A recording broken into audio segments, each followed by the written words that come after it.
E ele diz que, particularmente, ele não acredita que infelicidade seja um signo, um sinal, uma comprovação ou evidência de inteligência. A felicidade não pode estar galgada nos fins, porque não tem fim. Porque nós deveríamos reaprender a ser felizes com coisas comuns, com o tédio, por exemplo. Entre diversos filósofos que eu admiro muito o trabalho, existe um que eu tenho certeza que foi uma das mentes mais brilhantes do século XX, que é Bertrand Russell. E, por algum motivo, ele saiu de moda, as pessoas não falam tanto sobre ele. O seu trabalho é fenomenal e ele tem um posicionamento muito claro, tanto político, quanto filosófico, quanto com relação às religiões. Ele próprio é cético, ele é progressista e deixa isso muito claro. E ele sai um pouco do gosto das esquerdas contemporâneas, porque ele aborda questões relativas aos nossos tempos, de trabalho, de diferenças de classes, coisas assim, mas sempre da perspectiva do indivíduo, do individual. O que curiosamente aproxima um pouco da visão da direita, que sempre aborda as questões do ponto de vista do indivíduo primeiro, das vontades, dos ímpetos, das sensações, e não necessariamente de uma sociedade, do indivíduo como produto social. Essa é a ótica, ou pelo menos o prisma de Russell, que faz no fim com que sua filosofia fique um pouco mais poética, um pouco mais psicologista. E existe um trabalho dele que foi escrito no Entre Guerras, num momento do mundo de completo desespero, de desilusão. E nesse momento, inclusive esse é um momento que marca a cisão filosófica de diversos pensadores, mas também poetas, enfim. Como Paul Valéry, por exemplo, que é um poeta que muda para prosa no meio das guerras. Por conta do trauma, ele também vai para a guerra, participa das coisas e volta completamente diferente. Porque embora uma guerra mundial tivesse finalizado, a primeira, ainda existia a sensação da iminência de um grande conflito. E é nesse Entre Guerras que ele compõe uma obra chamada A Conquista da Felicidade. Afinal de contas, que tema seria mais importante entre guerras do que a própria felicidade? Ela abarca tudo da vida humana, todas as ambições humanas, como trabalho, como âmbito pessoal e individual, desenvolvimento individual, a felicidade também é contemplada, mas no âmbito mais geral de características daquele momento da história, a felicidade certamente era o tema mais importante que existia. E dentro dessa obra ele trata um aspecto muito importante que tem a ver com o vídeo de hoje, que é a infelicidade byroniana, que ele chama, de Lord Byron. Mas o que é essa infelicidade byroniana, né? O que ele quer dizer com isso? Você provavelmente já teve experiências semelhantes. Existe um fenômeno que ele chama atenção aqui, que acontece com intelectuais especificamente, que é uma espécie de um vínculo automático entre a quantidade de coisas que a gente sabe e a nossa infelicidade. No sentido de que quanto mais se saiba sobre o mundo, sobre as coisas, mais infelizes nós nos tornamos. Inclusive existe aquela frase popular, muito famosa, de que a ignorância seja uma bênção. Ela conserva um pouco de relação com isso, com esse sentimento byroniano, e que na obra que chama A Conquista da Felicidade faz sentido que ele vai investigar a origem da infelicidade. E isso que ele chama de infelicidade byroniana, ele diz que não é algo novo, não aparece ali naquele momento da história. Na verdade, isso está contido na Bíblia, em Eclesiastes, por exemplo, que é o caso de uma pessoa muito rica, no caso um rei, que tem todas as experiências mais favoráveis do mundo e ele diz que tudo é vaidade, que nada vale nada e que quanto mais ele tem acesso, quanto mais ele pode fazer, quanto mais do mundo ele viu, mais infeliz ele se torna, porque tudo é vaidade. Em uma passagem de Lord Byron que ele cita, Lord Byron diz o seguinte: não há felicidade que o mundo possa te dar que seja maior do que as felicidades que ele possa tirar de você. E ele faz um contraponto interessante com o Eclesiastes, em que o autor do Eclesiastes diz que a pessoa mais feliz que existe é a pessoa que nem nasceu ainda. Na verdade, os mortos são mais felizes que os vivos e mais feliz ainda aquele que nem nasceu. E essa é uma das origens da infelicidade daquele momento que começa uma efusão intelectual, porque a gente precisa entender que é um momento histórico em que as grandes mídias começam a surgir, o rádio começa a se popularizar, depois, muito mais tarde, a televisão, e que esse excesso de saber sobre o mundo, de conhecer o estado do mundo, te traz tristeza. Não necessariamente, ao contrário do que se imaginava, quanto mais conhecimento, mais felicidade. Retornam esses temas do Eclesiastes, ou na característica da burguesia, por Lord Byron, que ele pega como exemplo, a percepção de que o conhecimento, o saber, a experiência trazem apenas tristezas. E olha que interessante, porque isso revela um grande erro, um grave erro, segundo Bertrand Russell. Na verdade, a origem da felicidade para ele seria evitar os erros que nós cometemos, ao invés de fazer algo específico, algo especial. A felicidade não estaria contida para Russell em um conjunto de ações específico, mas na verdade ela estaria em nossa condição original. E que nós estejamos fazendo coisas erradas e que nos desviam do caminho da felicidade. Porque nós deveríamos reaprender a ser felizes com coisas comuns, com o tédio, por exemplo. Com o nada, com o não fazer nada, com o simples existir. E é por isso que ele diagnostica no seu momento histórico que o surgimento desse excesso de contatos através das mídias, contatos com o mundo, com narrativas do mundo, dos nossos antípodas, aquele que vive do outro lado do planeta, tenha trazido muito mais infelicidades do que felicidades, mas que existe uma forma racional de evadir esse caminho que, na verdade, não é um caminho verdadeiro, é uma ilusão de tristeza. E que muitas vezes a gente cai nisso hoje em dia. Já encontrei em diversos momentos, dando aula, ou mesmo em aulas que eu participei, em que quanto mais você traz perspectivas críticas sobre coisas que estão acontecendo no mundo, as pessoas interpretam como más notícias sobre o mundo, como se o mundo tivesse que ser algo bom, benéfico, bonitinho, bem feito, redondinho, uma coisa da Disney. Quando o mundo não é, nem nunca foi, nem jamais será.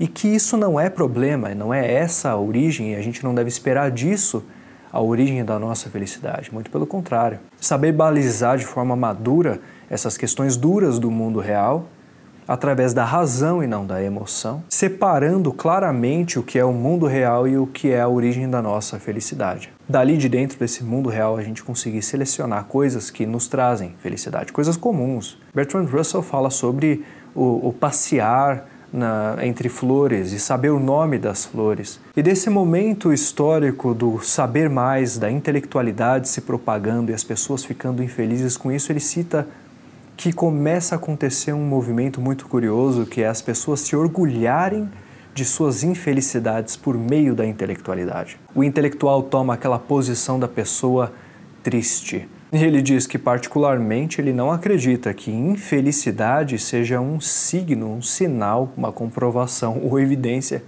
de inteligência. Ele mesmo, muito erudito, não se considerava nada infeliz. Como ele diz, a razão não constitui obstáculo nenhum para a felicidade. Ele diz que aqueles que vinculam a infelicidade ao conhecimento do mundo por novos estudos, por intelectualidade, na verdade estão colocando as carroças na frente dos bois. Eles, na verdade, são infelizes por motivos que eles próprios desconhecem, o que comprova esse desconhecimento, que eles talvez nem sejam assim tão inteligentes. Porque se investigassem de fato a origem da infelicidade, verão que nada tem a ver com a intelectualidade que adquiriram. E aí ele fala sobre os homens ricos, as pessoas de muitas posses que podem supor que tudo seja vaidade. Depois que você acumula tanta riqueza, você olha ao redor e fala, pô, tudo perdeu a graça, porque eu posso ter tudo. Então todas as coisas, na verdade, têm um sentido alterado. Elas já não têm mais aquele valor original de quando eu não tinha. E Russell fala que tudo isso é apenas uma ilusão também, não é uma visão honesta sobre o valor das coisas, porque se esse mesmo homem rico perde todas as suas posses, ele não vai achar que o próximo prato de comida seria vaidade. E, curiosamente, ele diz que o ser humano, que é um animal como todos os outros animais, está adaptado a um certo grau de luta pela vida. Nisso ele quer dizer que a sociedade, como um conjunto estrutural que te fornece os bens que você precisa para a vida, é algo extremamente novo na história. Então você, como espécie, está adaptado a um certo grau de luta pela vida. E a partir do momento em que essa luta deixa de ser necessária, você não luta mais para buscar, para colher, para produzir aquilo que você precisa. Essa falta de vínculo com as coisas da terra, como ele diz, com o tempo demorado das coisas, pela conquista, através de ciclos de plantio, de colheita, nós perdemos o vínculo com tudo isso e isso traz a infelicidade. Parece que falta um ponto final para as ações. Aqui a gente esbarra em um pouco de niilismo que Bertrand Russell vai buscar de novo no Eclesiastes. Tem uma passagem do Eclesiastes que diz que todos os rios correm para o mar e o mar, contudo, não transborda. E aí para pensar, se a gente traduz isso para a filosofia moderna, a filosofia do tempo dele, a gente diria que o homem, o ser humano, se esforça ao longo da sua vida para tanta coisa e que acumula as coisas e que consegue as coisas, mas nada disso tem sentido porque nada chega ao fim, porque não tem um fim definido. Ele diz, o homem se esforça perpetuamente, mas a matéria se encontra em um fluxo também perpétuo. De que adianta todo esforço se o homem morre e seus herdeiros herdam todo o seu esforço? E ele diz que essa perspectiva é um absurdo esperar que as coisas parem, que elas cindam com o movimento e que cheguem a um termo, porque o termo é a única coisa significativa. O movimento é significativo. E é isso que é esquecido desde o Eclesiastes. E aí Bertrand Russell faz um comentário muito engraçado. Ele diz que é como se pensássemos assim: se os rios fossem sábios, eles parariam onde estão, eles parariam de se mover, parariam de fluir, porque a fluidez é insignificativa. A intelectualidade do nosso tempo busca significação apenas nos fins. Isso não diz bastante do nosso tempo? Porque a gente só fala nas nossas vidas sobre o objetivo, os objetivos que nós queremos alcançar. E é só o alcançar que é significativo, jamais o processo. Qual é o espaço que nós damos para a significação dos processos? Tomado por base o pessimismo, esse pensamento significa que as viagens são desagradáveis, por exemplo. E aí Russell diz que isso é um absurdo, porque, por exemplo, sair de viagem no verão e retornar para o local de onde saímos, para a nossa casa, depois dessa viagem, depois das férias, não significa que as férias não tenham significado nenhum, que seja uma tolice sair de férias no verão. O fato de sairmos e voltarmos para o mesmo lugar faz do local de onde saímos o objetivo da ação.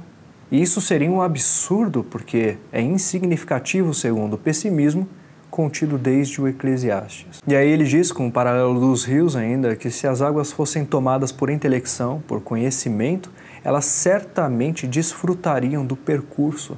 Porque se na natureza tudo é um fluxo, desde Heráclito, Pantarei, tudo flui, porque todos os ciclos naturais de fato fluem, as águas saem dos rios, vão para o mar, evaporam, chovem, viram rios novamente. A felicidade não pode estar galgada nos fins, porque não tem fim, senão como um método de recorte da realidade, das coisas que acontecem, um recorte intelectual. E fica a cargo do intelectual aprender a fazer esse recorte para extrair a felicidade de um fluxo infinito. Por isso o ato de olhar para o futuro e esperar que toda a felicidade, o sentido do que a gente faz agora, está guardado no futuro, é algo absolutamente pernicioso, diz Russell. Porque, como ele conclui, o todo não pode ter valor se não tiver valor as suas partes. É uma questão lógica e Russell era muito bom em matemática. O todo só pode ser a soma de suas partes.